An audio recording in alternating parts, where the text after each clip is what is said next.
கிறிஸ்துவுக்குள் அன்பானவர்களே, ஆண்டவராகிய இயேசுவின் நாமத்தில் உங்களுக்கு என் அன்பின் வாழ்த்துக்கள். நம்ம வாழ்க்கையில் எவற்றின் மூலமாக சோதனை வருகிறது என்பதனை இன்று நாம் ஆராய்ந்து, நம்ம வாழ்க்கையில ஒருவேளை அந்த சோதனையினால பாவத்துல விழுந்திருக்கலாம், இல்லையில் தேவனை விட்டு விலகி போயிருக்கலாம், ஏதோ ஒரு வீக்னஸ் நமக்குள்ள இன்றைக்கு காணப்படலாம் இல்லையா?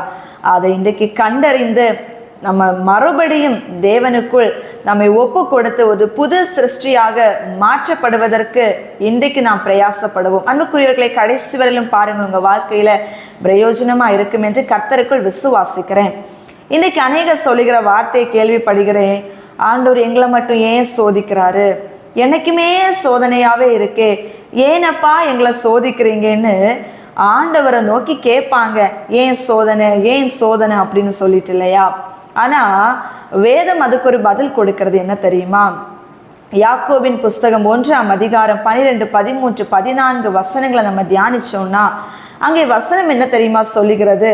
சோதனையை சகிக்கிறவன் பாக்கியவான் தான், சரி, அவன் உத்தமன் என்று விளங்கின பிறகு அவனுக்கு அவர் நியமித்த ஜீவ கிரீடத்தை கொடுப்பார். ஆனா சோதிக்கப்படுகிற எல்லாருமே நான் தேவனாலே சோதிக்கப்படுகிறேன் என்று சொல்லக்கூடாது. அவர் ஒருவனையும் பொல்லாங்கினால் சோதிக்கிறவர் அல்ல, அவர் சோதிக்கிறவரும் கிடையாது.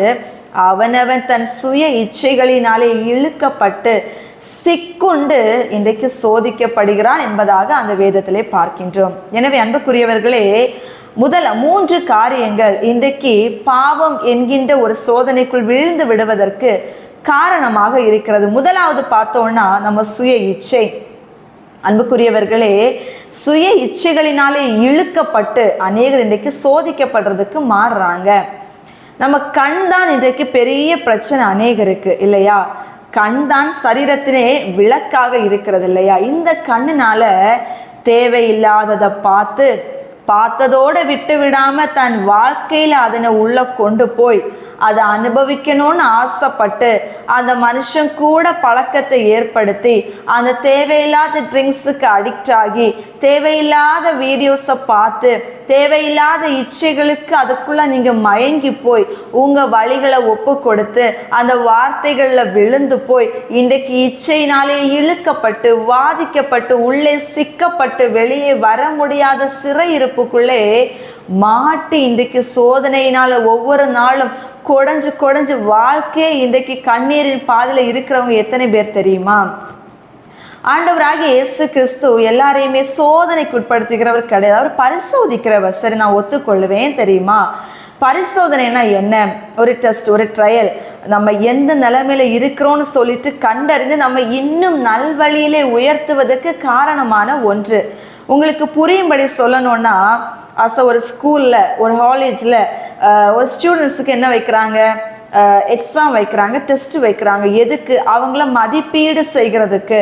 அவங்க அண்டர்ஸ்டாண்டிங் லெவல் எப்படி இருக்கு, அவங்களோட தியரி, அந்த ஒவ்வொரு அவங்க புரிஞ்சுக்கிற விதம், அவங்களோட இந்த இவ்வளவு நாட்கள் நம்ம கற்றுக் கொடுத்தோமே எல்லா விஷயங்கள் அவங்களுக்குள்ள எப்படியாக இருக்கிறது என்று அதை மதிப்பீடு செய்வதற்காகத்தான் எக்ஸாம் டெஸ்ட் வைக்கிறாங்க. அந்த மதிப்பீடு அவங்க கண்டுபிடித்த பிறகு இவங்க இவ்வளவுதான், இவங்களோட நிலைமை இவ்வளவுதான், இவங்களோட நிலைமை இவ்வளவுதான் கண்டுபிடிச்சு இன்னும் அவங்கள அதிகமான ஒரு நிலைமையிலே அதிக மதிப்பெண்களை பெற வைப்பதற்கு லோ ஸ்டூடெண்ட்ஸ் யாரு, மிடில் ஸ்டூடெண்ட்ஸ் யாரு, ஹை ஸ்டூடெண்ட்ஸ் யாரு, ஆவரேஜ் யாரு, பெஸ்ட் யாரு, ரொம்ப லோவா இருக்கிறவங்க யாரு, அப்படியே கண்டுபிடிக்கிறதுக்கு ரீசனா இருக்கிறது அந்த ஒரு டெஸ்ட் தான் இல்லையா?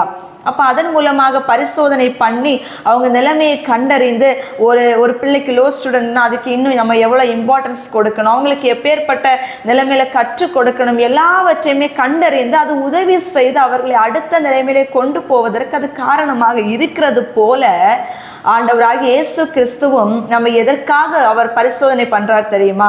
நம்ம விசுவாசம் எப்படி இருக்கு, நம்முடைய பரிசுத்தத்தின் அளவு எப்படி இருக்கு, தேவனை நம்ம பின்பற்றுகிற வழிகளின் அளவு எப்படி இருக்கு, இன்னைக்கு நம்முடைய வாழ்க்கையில ஜெபத்தின் காரியத்துல நம்ம எப்படி இருக்கிறோம், பிசாசோடு கூட எதிர்த்து நிற்கிற காரியங்களை நம்ம எப்படி இருக்கிறோம், பாவத்துக்கு விலகி ஓடுகிற காரியங்களை எப்படி இருக்கிறோம், எல்லாவற்றையும் பரிசோதனை செய்து நம்மை அவர் மதிப்பீடு செய்வதற்காக சோதனையை அனுமதிக்கின்றார். ஆனா இன்னைக்கு நம்ம சுய இச்சையினால விழுந்து போய் பல பாடுகளுக்கு உட்படுகிற பொழுது ஆண்டவரே என்னை ஏன் சோதித்தீர் என்று கேட்டால் நியாயமான கேள்வியா என் அன்பு ஜனமே? இன்னும் நம்ம பார்க்கணும்னா மனிதர்கள் மூலமாக சோதனை வருகிறது. சுய இச்சைனா நம்முடைய சுயத்தினால வருகிற சோதனை. இரண்டாவது, மனிதர்கள் நம்மை சுற்றிலும் இருக்கிறவர்கள்னால நமக்கு சோதனை வரும். எப்படி தெரியுமா? நம்ம நண்பர்கள் மூலம், உறவினர்கள் மூலம், நம்ம கூட இருக்கிறவங்க மூலம், நம்ம வேலை செய்கிற இடத்துல இருக்கிறவங்க மூலம் நமக்கு ஏதோ ஒரு விதத்துல ஒரு சோதனை வரும். எப்பேற்பட்ட சோதனை? ஒருவேளை நம்ம விசுவாச வாழ்க்கையிலிருந்து நம்மளை வழி போக செய்வதற்கு ஏற்ற ஒரு நெருக்கடியான ஒரு நிலைமையை கொடுக்கலாம். இல்லை நம்ம எவ்வளவுதான் நன்மையை செஞ்சாலும் நம்ம தீமை செஞ்ச மாதிரியே நம்மளை விமர்சித்து பேசி நம்மளை உதாசனப்படுத்தலாம். நம்மளை வார்த்தையிலே விழ வைத்து ஒரு குற்றவாளியாக தீர்ப்பதற்கான ஒரு முயற்சிகளை எழுப்பலாம். ஏதோ ஒரு நிலைமையில நம்மளை சுற்றி இருக்கிறவங்க மூலமாக சோதனைகள் வரும். அதே வேளை சுற்றி இருக்கிறவர்கள் மூலமாக பாவத்தில் விழ செய்வதற்கு ஏற்ற சோதனைகளும் கடந்து வரும். கம்பல் பண்ணி கூப்பிடுவாங்க. இன்னைக்கு மட்டும் வா, இந்த மூவிக்கு போகலாம், இன்னைக்கு மட்டும் இந்த ட்ரிங்க்ஸ் நம்ம சேர்ந்து சாப்பிடலாம், இன்னைக்கு மட்டும் இப்போ ஒரு ஜாலியாக ஒரு ஃபன்னாக நம்ம இந்த காரியங்களை செய்யலாம்னு சொல்லிட்டு ஒன் டே மட்டும்னு சொல்லிட்டு ரொம்ப ஆசையாக கூப்பிடுவாங்க, ரொம்ப பாசமாக பேசுவாங்க, அவங்கள போல நல்லவங்க இல்லாத மாதிரி நம்மளோடு கூட செயல்படுவாங்க. அதுக்கும் விழுந்து போய் சோதனைக்கு உட்பட்டு வாழ்க்கையை தொலைத்தவர்களும் ஏராளமான பேர் உண்டு. அது ஒரு பக்கம். மூன்றாவது பார்க்கிற பொழுது பிசாசினால் நமக்கு சோதனை கடந்து வருகிறது.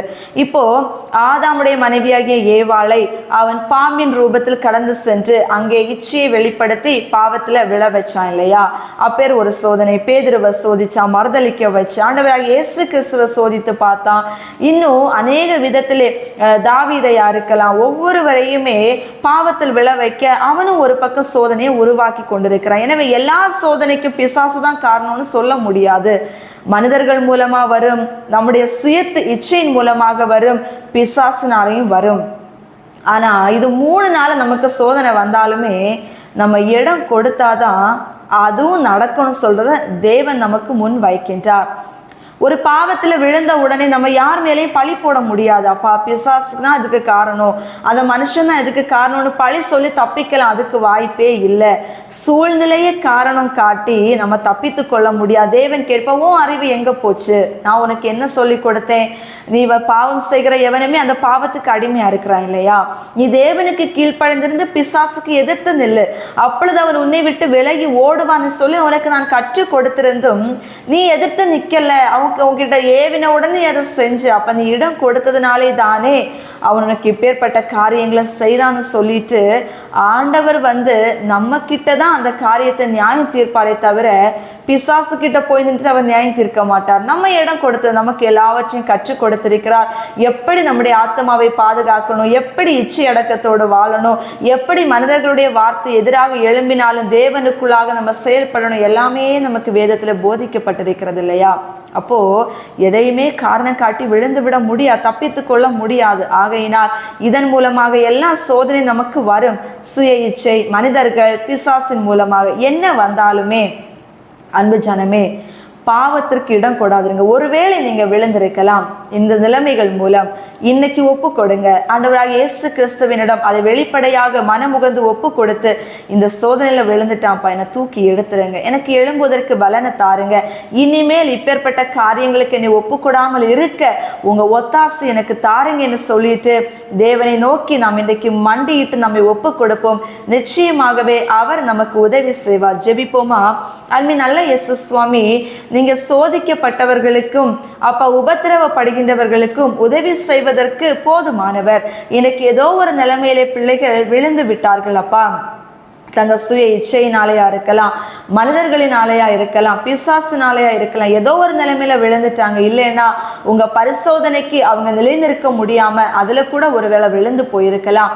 எப்பேற்பட்ட ஒரு நிலைமையில அவங்க இன்றைக்கு வாதிக்கப்பட்டு கொண்டிருந்தாலும் என் தேவன் அவர்களை மறுபடியும் தூக்கி விடுவது உமக்கு லேசான காரியம்.